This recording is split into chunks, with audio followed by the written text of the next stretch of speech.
하나님은 살아계십니다. 오늘 이 시간도 우리 가운데 함께 하시고 우리 가운데 이 시간도 큰 은혜 부어주실 줄 믿습니다. 아멘. 동요 중에 내 동생이라는 동요 있습니다. 여러분 잘 아시죠? 내 동생. 한번 가사 한번 띄워주실까요? 내 동생 곱슬머리 개구쟁이 내 동생 이름은 하나인데 별명이 몇 개라고요? 서너 개라고 합니다. 어떤 별명이 있는가 하면 엄마가 부를 때는 꿀돼지, 아빠가 부를 때는 두꺼비, 누나가 부를 때는 왕자님. 어떤 게 진짜인지 몰라 그러는데 어떤 게 진짜일까요? 아무래도 왕자님이 제대로 된 별명이 아닐까요? 누나를 위한 누나를 위해서 또 누나를 위하여 또 누나가 그래서 제대로 된 이 동생의 별명을 지어준 것 같은데, 그런데 엄마가 그래도 어떻게 자기 동생에게 자기 자녀에게 꿀돼지, 아빠가 부를 때는 뭐 두꺼비 이렇게 말할 수 있을까요? 근데 그 이유가 있더라고요. 2절이 있습니다. 2절을 좀 보여주시죠. 엄마가 부르는 때에 잘 먹고 건강하게 자라라고 꿀돼지라고 부르신대요. 아빠가 부르는 건요, 착하고 복스럽게 자라라고 두꺼비라고 부르시고요, 누나가 부를 때는요, 용감하고 슬기롭게 자라라고 왕자님이라고 부른다고 합니다. 여러분 이거 2절 있는 거 아셨습니까? 전 이번에 처음 알았습니다. 네. 이렇게 별명을 처음에 그냥 1절만 부르면은 별명이 좀 약간 엄마 아빠는 이 아이를 주웠나? 할 정도로 이 아이를 미워하는가? 누나만 이 아이를 좋아하나? 좀 오해할 수도 있는 것 같아요. 그런데 그 뒤에 숨겨진 의미를 하면은 이런 의미에서 이렇게 엄마는 동생을 보고 꿀돼지라 부르고 아빠는 동생을 보고 두꺼비라 부르고 누나는 동생을 보고 왕자님이라고 부른다는 이런 매력이 있는 것 같습니다. 이만큼 별명이라는 것은 그 호칭만 갖고는 어떤 오해도 있을 수 있지만 그 뒤에 숨겨진 의미를 안다면 또 다른 매력이 있다는 것입니다. 오늘 사사 기드온에게도요, 여룻바알이라는 별명이 있습니다. 근데 이 바알이라는 이름이 붙어 있어서 조금 사사에게는 조금 부당한, 옳지 않은 별명이 아닌가라는, 좀 듣기 거북스러운 별명이 아닌가라는 생각도 들지만, 이 별명에 담긴 의미 속에서 우리는 하나님 주시는 우리에게 은혜가 있음을 다시 한번 이 말씀을 통해서 함께 좀 살펴보려고 합니다. 기드온이 살던 시대에 가나안 땅에 살던 이스라엘은 이 미디안 족속에게 7년간 고통을 당하며 살았습니다. 이 사사 기드온이 등장하기 이전에 그 앞전에는 맨 처음 첫 사사가 누군가요? 온니엘이 있습니다. 그리고 에웁이 있고요, 그 뒤에 일어난 사사가 여사사 드보라가 있습니다. 그런데 이 온니엘이 일어났을 때에는요, 메소보다미아 왕에게 8년 동안 이스라엘 백성들이 억압을 당했습니다. 그리고 에웁이 일어났을 때에는요, 모압 왕에게 18년 동안 고난을 당했습니다.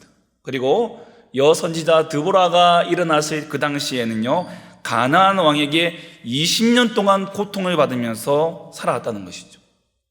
자, 앞에는 8년, 18년, 20년에 돌아본다면 이 기드온이 살던 이 시대에 그가 일어났던 이 이스라엘 백성들이 미디안 족속에게 고통을 받았던 7년이라는 시간은 그나마 상대적으로 짧은 시간이죠. 그런데 그 어느 때보다도 고난의 강도가 강하다는 것을 우리는 볼 수가 있습니다. 우리는 말씀 읽지 않았지만은 6장 2절 말씀을 함께 보십시오. 미디안의 손이 이스라엘을 이긴지라 이스라엘 자손이 미디안으로 말미암아 산에서 웅덩이와 굴과 산성을 자기들을 위하여 만들었으며. 그들이 지금 어디에 살고 있다고요? 미디안 때문에 산에서 웅덩이와 굴과 산성을 지어서 살고 있는 것입니다. 그들이 좋은 이 가나안 땅의 그 비옥한 그 땅을 다 버리고 그들은 지금 굴 속에서 힘들게 살고 있는 현실이라는 것입니다. 왜냐하면 6장 3절부터 6절까지를 보시면 우리가 알 수 있는데요, 오늘 보시면은 이 이스라엘 백성들이 파종할 때쯤 되면은 미디안과 아말렉과 동방 사람들이 이들을 치러 올라옵니다. 그리고는 아예 진을 치고 가사에 이르도록 토지 소산을 다 멸합니다. 그리고 이스라엘 가운데 먹을 것을 하나도 남겨두지 않습니다. 심지어는 양이나 소나 나귀도 다 남기지 않고 다 약탈해 갑니다. 이들은 또한 그들은 그들의 짐승과 장막을 가지고 올라와서 뭐라고 합니까? 메뚜기 떼처럼. 여러분 가끔 해외 토픽을 보면은 메뚜기 떼, 어마어마한 메뚜기 떼가 한번 싹 훑어가면은 그 먹을 것, 그 식물이나 이것들이 하나도 남지 않고 다 사라지는 걸 알 수가 있죠. 이런 메뚜기 떼와 같이 쫙 들어와서 이들이 한번 싹 훑고 지나가 버리면요, 그 땅이 다 멸한다고 성경 기록하고 있습니다. 그래서 6장 6절에 이스라엘이 미디안으로 말미암아 궁핍함이 심하더라. 차라리 추수라도 할 수 있었으면, 차라리 그들이 이 1년 동안 열심히 곡식을 매서 뭔가를 추수할 때쯤 되면 와가지고 뺏어가는 거예요. 이 미디안은 유목민이기 때문에요, 막 들어와가지고 정복하고 다스리는 그런 것이 아니라 평상시에는 자기 미디안 땅에 있다가 이스라엘 백성들이 딱 이렇게 추수할 때쯤 되면 넘어와가지고 얄밉게 싹 뺏어가고요. 또 어떤 때는 파종할 때 아예 씨앗까지도 다 먹어버리는 거예요. 다 뺏어가 버리는 거예요. 여러분, 가장 무서운 고통이 뭔지 아십니까? 가장 무서운 고통, 그것은 소망을 빼앗아가는 것입니다. 소망을 빼앗아가는 것입니다. 그래도 파종을 뿌리고 뭔가 좀 자기들이 먹을 것이 남겨져 있다면 그래도 살 소망이 있기 때문에 버티는데, 이 미디안 족속은 그것마저도 다 거두어 가버리는 것이죠. 그렇기 때문에 다른 때보다는 짧은 7년이었지만 그 이전 세대보다 더욱 고통과 절망과 궁핍이 심했던 이유는 이 미디안 족속이 이스라엘 백성들의 생존 문제를 건드렸기 때문입니다. 아무리 열심히 일해도 다 빼앗겨 버린다고 한다면 도대체 무슨 소망을 가지고 일을 하겠습니까? 결국 아무것도 남지 않은 그 허탈감, 허망은 그 어떤 공포보다 무섭고 두려운 것이었습니다. 그것을 빼앗기지 않기 위해서 하나님의 백성이 하나님의 땅에서 떳떳하게 살아야 하는데, 그러지 못하고 스스로 땅굴을 파고 동굴을 파고 동굴 속으로 또한 산 위로 올라가서 그 열악한 곳에 숨어 들어가 가지고 살고 있는 비참한 모습을 지금 보여주고 있는 것입니다. 이들에게 왜 이런 고통이 왔느냐? 왜 이런 고통이 왔느냐? 6장 1절에서 이렇게 말씀하고 있습니다. 6장 1절 보여주시면, 또 여호와의 목전에 악을 행하였으므로. 하나님 앞에 범죄하였기 때문에 그렇다는 것입니다. 그렇다면 이 소망 없는 고난을 해결하는 방법도 여러분 아시겠죠? 6장 6절에 보시면은 이스라엘 자손이 여호와께 뭐라고요? 부르짖었더라. 여호와께 악을 범죄하였을, 여호와 앞에서 악을 범하였으므로 받는 이 고난은 결국 무엇을 해결할 수 있습니까? 하나님을 찾을 때, 여호와를 찾을 때, 여호와를 찾는 것이 이들이 이 절망과 소망 없는 이 공포 속에서 건진받고 구원받는 유일한 길이라는 것입니다. 나로서는 전혀 소망이 없는 상황에 계십니까? 여러분, 여호와를 찾으시기 바랍니다. 여호와를 찾을 때에 찾는 자에게 찾아오시는 그 하나님께서 우리를 도와주실 것입니다. 이제 하나님께서 이스라엘 백성에 응답하십니다. 그러나 이때는요, 다른 때와 다르게 하나님께서 사사를 먼저 보내지 않으시고 선지자를 먼저 보내십니다. 이스라엘 백성들에게 무명의 선지자를 먼저 보내셔서 그를 통해서 하나님께서 먼저 말씀해 주시는 것이 8절과 10절의 말씀, 8절부터 10절까지 말씀인데, 요약하면 이렇습니다. 이스라엘은 가나안 땅에 살면서 오직 여호와 하나님만을 믿고 살아야 하는데, 가나안 족속들과 동화되어서 우상을 섬기고 하나님의 말씀을 듣지 않은 악을 범하였다. 이것을 지적해 주고 있는 것입니다. 이 말씀이 무슨 뜻이냐면, 무슨 뜻이겠습니까? 이제 앞으로 세워질 사사가 해야 할 일이 무엇인지를 우리에게 가르쳐주고 있는 것입니다. 앞으로 사사가 무엇을 해야 될 것인가? 이 고통받고 미디안에게 고통받고 있는 이 이스라엘 백성들을 위하여 일어날 그 사사는 무엇을 할 것인가? 단순히 미디안을 쫓아내는 것만이 그 사사의 임무가 아니라 그가 해야 할 일이 무엇인지를 가르쳐주고 있는 것이죠. 그것이 바로 기드온이 해야 할 일이었고 그의 별명과도 관련이 있는 것입니다. 자, 이제 기드온 얘기를 좀 넘어가겠습니다. 이제 사사 기드온이 등장을 합니다. 근데 그가 등장하는 모습은요, 우리가 앞에서 보았듯이 일반 이스라엘 백성들이 미디안 족속에게 고난받고 고통받는 모습과 똑같은 모습으로 등장하고 있습니다.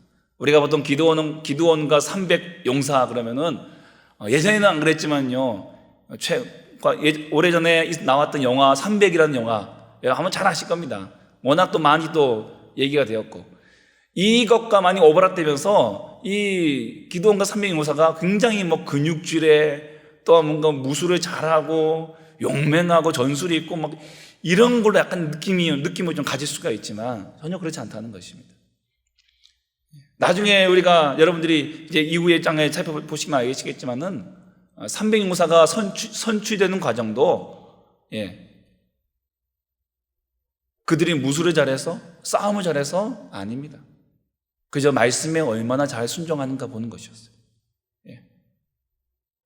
그냥 허겁지겁 입을 대고 물을 마시느냐, 손을 떠서 물을 마시느냐, 이거 가지고 용사가 되는 거예요. 선택이 되는 거예요. 무서우면 돌아가라. 이렇게 마셨으니까 넌 합격이다. 이 세상에 이런 게 세상에 어디 있습니까? 그렇다면 그들을 이끌 기드온은 또 어떻습니까? 그의 등장은 어떤 신화적인 존재처럼 이렇게 등장합니까? 절대 그렇지 않습니다.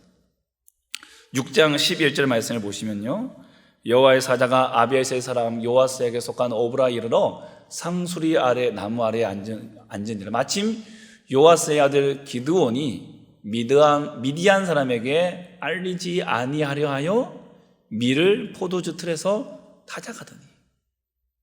뭐라고요? 뭐 하고 있다고요? 밀을 포도주 틀에다가 타작하고 있다고 있습니다. 여러분, 밀 타작, 이 도리깨라고 하나요? 옛날에는 이렇게 막 탁탁 털어지 않습니까? 그건 옛날 일이시고, 요즘에는 뭐 탈곡기가 다 있겠지만은, 그래도 이 밀을 타작하려면 넓은 마당에서 밀을 탁 틀어놓고, 이렇게 탁 때리면서 이제 탈곡을 해야겠죠. 근데 그렇게 하면요, 당장 이 미디안 사람에게 빼앗기니까 어떻게 하느냐, 이 포도주 틀, 조그만한 이 포도주 틀에다가 얘를 딱 소량의 밀을 넣어서 이렇게 톡톡톡 까는 거예요. 이렇게 눈치 보면서 톡톡톡 까는 거예요. 이렇게 톡톡톡. 오늘 이거 스피커가 좋아서 이 소리가 잘 나오네요. 톡톡톡톡 이렇게. 좌우로 눈치를 보면서 이게 막 까고 있는 거예요. 그래서 누가 온가 싶으면 얼른 덮어버리는 거죠. 얼른 덮어버리는 겁니다. 여러분, 기드온의 등장이 얼마나 이 초라한 모습입니까? 얼마나 초라한 형식입니까? 그러는 그에게 12절에 보시면요, 여호와의 사자가 나타납니다. 큰 용사여 여호와께서 너와 함께 계시도다. 그런데요, 기드온의 그 모습을 보면은 그의 대답이 어떤 대답이 나올지가 뻔합니다. 13절에 보세요. 여호와의 사자는 그를 큰 용사여 여호와께서 너와 함께 계시도다. 너를 부르신다. 그러나 기드온은 대답하되, 나의 주님, 여호와께서 우리와 함께 계시면 어찌하여 이 모든 일이 우리에게 일어났습니까? 지금 이 고난과 이 고통이 왜 일어났습니까? 왜 우리 조상들이 일찍이 우리에게 이르기를 여호와께서 우리를 애굽에서 올라오게 하신 것이 아니냐 한 이 모든 이적이 다 지금은 어디에 있냐는 것이죠. 지금은 어디서 보이냐는 것이죠. 여호와께서 우리를 버리사 미디안의 손에 우리를 넘겨 주셨나이다. 약간 좀 비아냥되는 느낌이집니다. 항의하고 있는 것이죠. 저를 큰 용사로 부르시기 전에 지금 이 현재 상황을 보시고 이 문제를 해결해 주시지 아니하시고 뭐하고 계십니까? 이게 기드온의 반응이었습니다. 여러분, 그가 뭐라고 얘기하고 있습니까? 우리 조상들이 일찍이 우리에게 일렀던 주님, 그 주님이 어떤 주님이십니까? 우리가 새벽마다 출애굽기 우리가 큐티하고 계시지만 그 주님은 10가지 재앙을 통해서 애굽에서부터 이스라엘 백성을 건지셨던 홍해 바다를 건너게 하시고 구름 기둥과 불 기둥으로 그들을 인도하시고 그 가나안 땅을 정복할 때에 하나님께서 놀라운 은혜와 역사로 불가능한 그 전쟁을 이기고 승리케 하신 그 하나님을 말하고 있는데, 그 하나님이 지금 내 현실 속에서 지금 어디 계시냐 이거예요. 어디 계시냐. 신앙을 경험한 부모 세대와는 다르게 이 신앙을 교육으로 전수받은 우리 자녀 세대가 가질 수 있는 충분한 질문이기도 합니다. 부모님 세대는 하나님을 직접 경험했습니다. 그러나 2대, 3대 자녀 세대는 경험보다는 이제는 교육을 통해서, 신앙 교육을 통해서 전수받기 때문에 때로는 이런 현실 속에서 고난을 당할 때에 우리 부모님을 구원하신 하나님은 지금 나는 왜 도와주지 않으십니까? 지금 어디 계십니까? 우리를 왜 버리십니까? 라고 이렇게 항거할 수 있다는 것입니다. 여기에 대한 대답, 여러분 어떤 대답을 주시겠습니까? 여러분의 자녀가, 여러분의 자녀들이 2대, 3대, 여러분의 후손들이 할아버지, 아버지의 그 하나님이 내 인생에는 어디에 있습니까? 성적도 안 오릅니다. 여자친구도 없습니다. 남자친구도 없습니다. 좋은 대학도 못 갑니다. 취업도 안 됩니다. 결혼도 못 합니다. 하는 사업마다 다 망합니다. 살 길이 보이지 않습니다.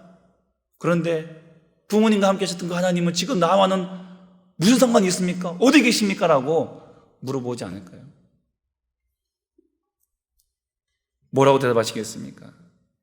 이때 하나님의 대답이 이렇습니다. 6장 14절에 여호와께서 그를 향하여 이르시되 너는 가서 너의 힘으로 이스라엘을 미디안의 손에서 구원하라.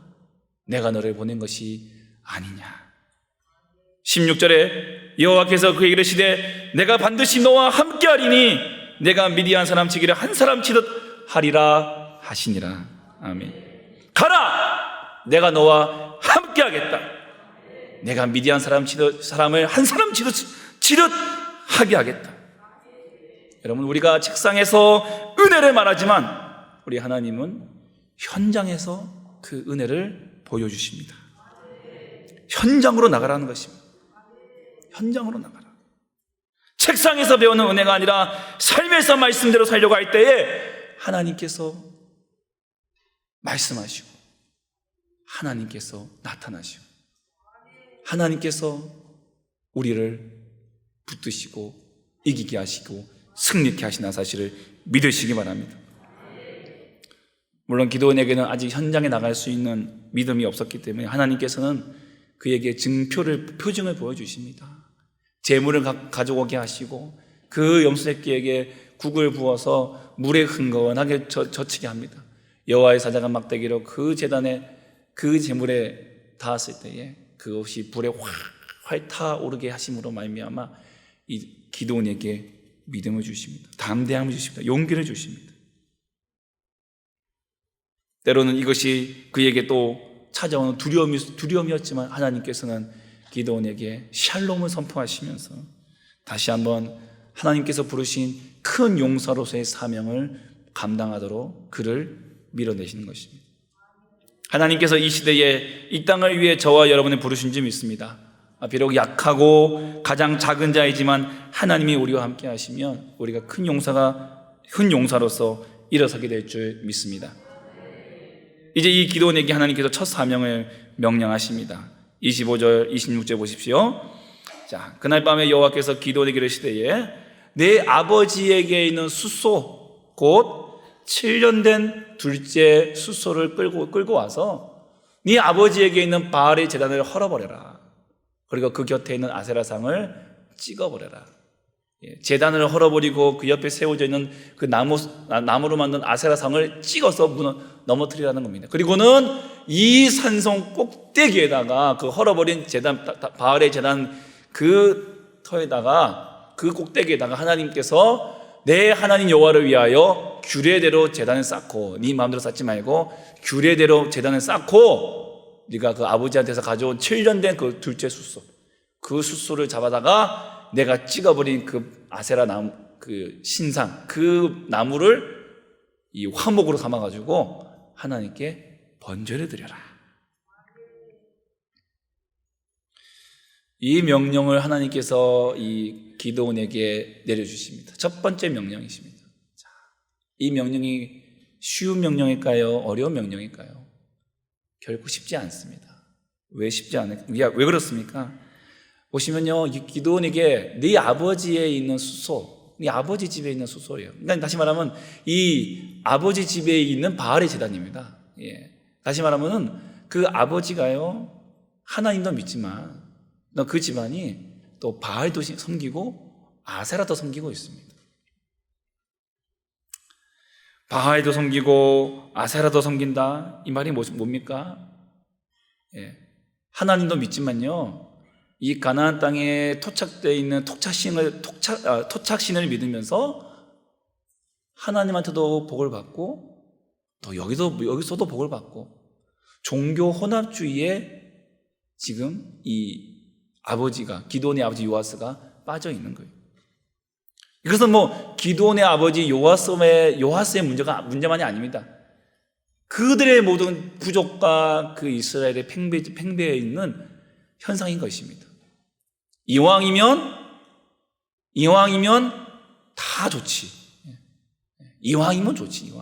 이왕이면 하나님한테도 복보다 좋고, 우리가 농사도 짓고 하니까 바알도 섬기고 아세라도 섬기면은 또 농사 짓는데 또 도움도 될 것이고, 결국 뭐가 중심입니까?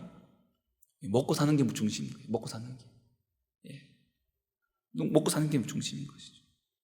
둘 중 하나라도 걸려서 복 받으면 좋다. 또한 이 제단은 단순히 기드온 집안을 위한 제단뿐만 아니라 이 마을 전체를 위한 제단이고 우상이었습니다. 그러므로 기드온이 이 바알의 제단을 험다는 것은요, 아버지와 싸우겠다는 것입니다. 불효하겠다는 거예요. 아버지와 불화한다는 것입니다. 뿐만 아니라 마을 사람과도 싸우겠다는 것입니다. 마을 사람과. 기드온이 사사로 부름받은 첫 사명은 내 안에, 그리고 우리 안에 침투한 우상과 싸우는 것입니다. 그것을 무너뜨리는 것이었습니다. 적을 피하여 숨어있던 기드온이 적과 싸우는 용사로 일어서기 시작하였습니다. 또한 바알의 제단이 그냥 가서 쉽게 무너뜨릴 수 있는 그런 크기가 아니었습니다. 6장 27절에 기드온이 종 10사람을 데리고 갔다고 했습니다. 그만큼 큰 규모의 제단이었던 것이죠. 상당히 컸습니다. 목숨을 걸어야 할지도 모르는 일이었습니다. 6장 30절에 보시면은 성읍 사람들이 요아스에게 이르되 네 아들을 끌어내라. 그는 당연히 죽을지니 이는 바알의 제단을 파괴하고 그 곁에 아세라를 찍었음이니라. 목숨을 건 임무였습니다. 목숨을 건 임무. 기드온은 일생 처음으로 신앙 때문에, 하나님 때문에, 믿음 때문에 목숨을 걸어야 하는 순간을 지금 맞이하게 된 것입니다. 하지만 이것은 기드온에게 큰 의미가 있는 일이었습니다. 이스라엘 백성이 하나님을 위하여 살고 하나님을 위하여 죽는다는 것은 바로 이스라엘 백성의 존재의 목적이기 때문입니다. 그리고 우상 숭배로 타락하는 세상 속에서 죽을 수도 있지만 신앙 때문에 말씀대로 행동하는 것이 이 시대에 필요한 일이었기 때문이었습니다. 기드온과 그 10명의 종들은 이 일을 한밤중에 진행했다고 하고 있습니다. 27절에 기드온이 아버지의 가문과 그 성읍 사람들을 두려워해서 감히 낮에 행하지 못하고 밤에 몰래 가서 이 일을 행하게 되었습니다. 그걸 보시면서 여러분, 야, 하나님의 큰 용서로 부름받은 사람이 이렇게 겁쟁이처럼 행동하면 되겠느냐, 혹시 그렇게 또 생각할 수도 있고 그렇게 비춰질 수도 있을 것입니다. 물론 실제로 또 그런 사람이기도 합니다. 하지만 하나님의 관심은 어떠냐? 하나님의 관심은요, 이 사람이 큰 용사냐 아니냐 여기 있지 않습니다. 영웅들처럼 백주대낮에 보란듯이 사람들 앞에서 나타나서 그 바알의 제단을 부수는 그런 사람도 좋습니다. 좋지만 또한 한밤중에 몰래 찾아가서 그 제단을 부수는 것도 좋습니다. 무슨 말씀을 드리고 싶으냐? 하나님은 영웅을 찾으시는 것이 아니라 순종하는 종을 찾으신다는 것입니다. 순종하는 종입니다. 무언가를 거창하게 해내는 사람보다 작은 일이라도 성실하게 신실하게 하나님의 뜻대로 하는 사람을 원하십니다. 바알의 제단을 부수고 하나님의 단을 쌓아서 번제를 드리는 것이 목적이지, 이것을 어떻게 멋지게 부서뜨릴까, 멋지게 사람들에게 보여줄까, 어떻게 멋지게 기드온이 사사로서 등장할 것인가, 이건 결코 중요한 것이 아니라는 것이죠. 우리가 하나님 앞에서 신앙생활할 때 이 점을 잊지 말아야 됩니다. 작은 사명, 적은 사명을 맡을 수도 있고요, 큰 사명을 맡을 수도 있습니다. 누구나 또 드러날 수도 있고요. 오늘 기드온 앞에 나타난 이 무명의 선지자처럼 이름 없이 빛도 없이 일할 수도 있습니다. 중요한 것은 하나님의 일을 얼마나 말씀대로 순종하느냐입니다. 그래서 우리는 기드온을 겁쟁이라고만 비난할 수가 없는 것입니다.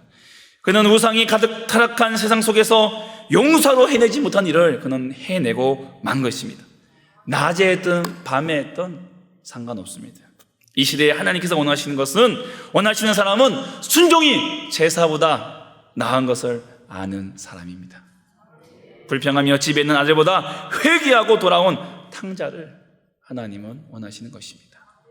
다음날 아침 성록 사람들 사이에 소동이 벌어졌죠. 밤새 바알의 제단, 그들이 새벽에 일찍 일어나서 이들이 아침에 일찍 와서 바알이 제단에 이 제사 지내러 간 것 같아요. 그런데 와보니까 제단이 헐려있고 아세라상이 찍혀져 있고 그것에 그 아세라 찍혀진 목상으로 여호와께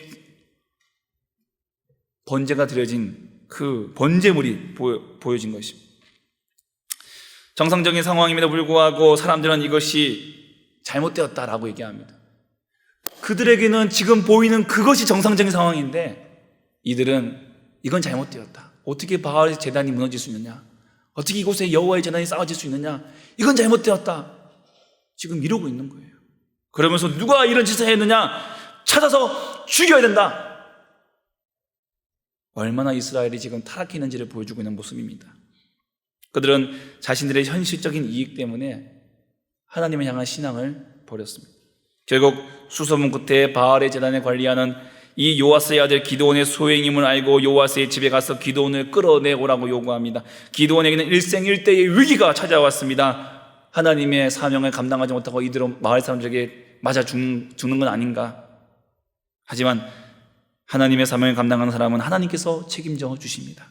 기드온은 아버지마저 자신의 적이 될 줄 알았는데 그 아버지 요아스가 지혜로운 대답을 합니다. 6장 31절 보십시오.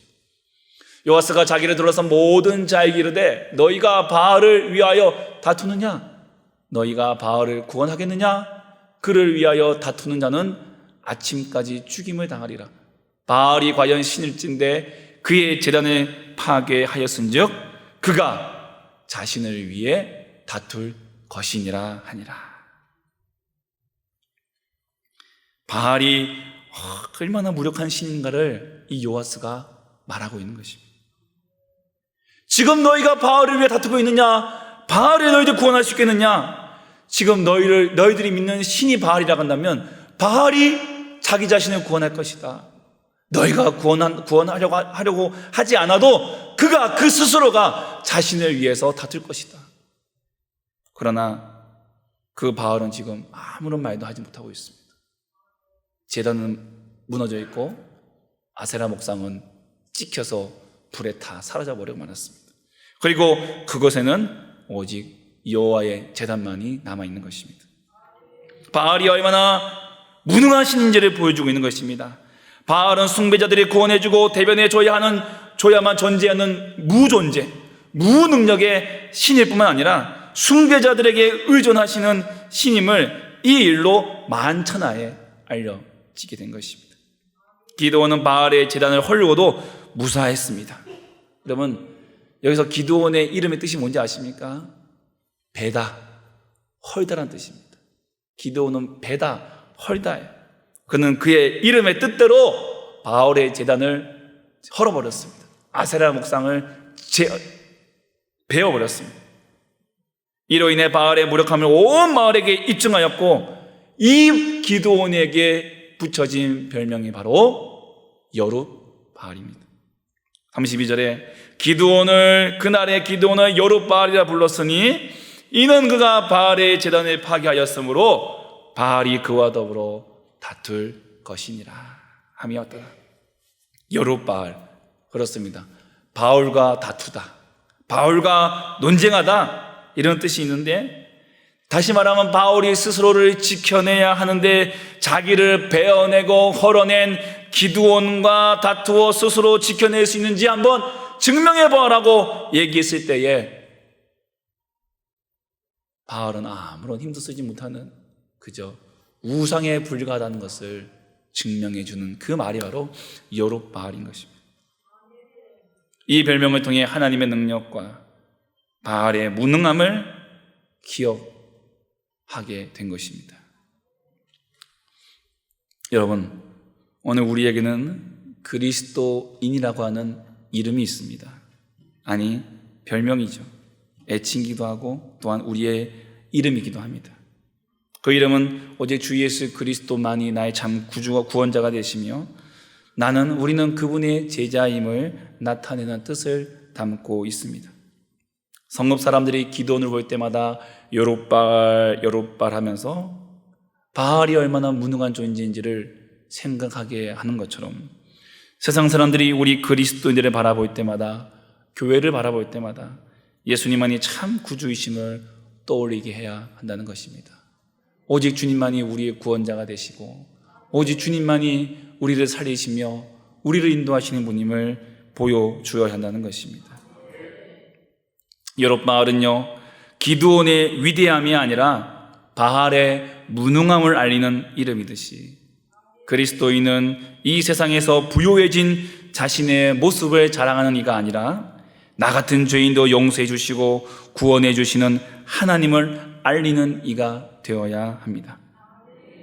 또한 여룹바알은 약하고 작은 자이지만 순종하며 나아갈 때에 큰 용사로 세우시는 하나님의 은혜를 보여주고 있습니다.